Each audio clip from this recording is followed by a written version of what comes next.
Keating's looking down on ace-queen offsuit. Peter comes along with ace-7 suited, a hand that plays fine multi-way but is easily dominated by Keating's calling range. Stanley takes the button with jack-10, a classic position hand that realizes equity well against 3 opponents. Keating flats pre-flop with ace-queen from the small blind instead of squeezing. Out of position and deep, that call invites dominated aces and worse queens to continue while avoiding a bloated pot against a raiser who can 4-bet. The flop favors ranges that arrived by calling. Keating's ace-queen makes second pair with the best kicker and holds the key blocker to Broadway. His call versus the c-bet is standard. Raising turns his hand into a bluff catcher against stronger kings and sets while isolating himself versus better.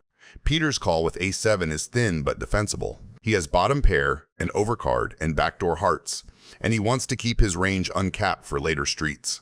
Stanley's call with jack-10 is mandatory. He has the best improvement potential with the open-ender and position. The turn ace changes the incentive structure completely. Keating now holds aces and queens and, out of position in a multi-way pot, checking is superior. Betting announces strength, repels worse, and makes it easy for a better ace like ace-king to play perfectly against him. By checking, he allows weaker aces and floats to fire or show down worse. Peter quietly improves to 2-pair, and he should notice how clean his value targets are. Aces that didn't connect with the king or queen, plus stubborn kings that hate folding. But checking has logic too. He controls the pot and traffic and preserves bluffs for the river.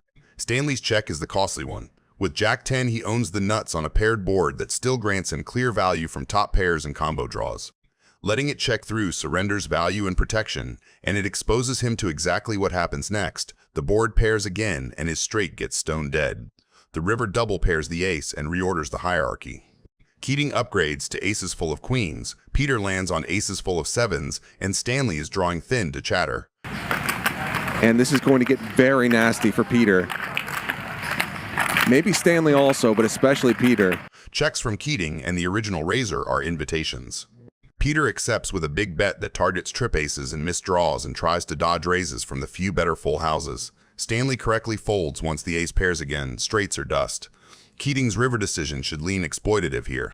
Against Peter, who routinely overplays strong 1-pair and boat combos, a value raise prince. Keating's hand is under-repped. He blocks the most common equal boat with the queen.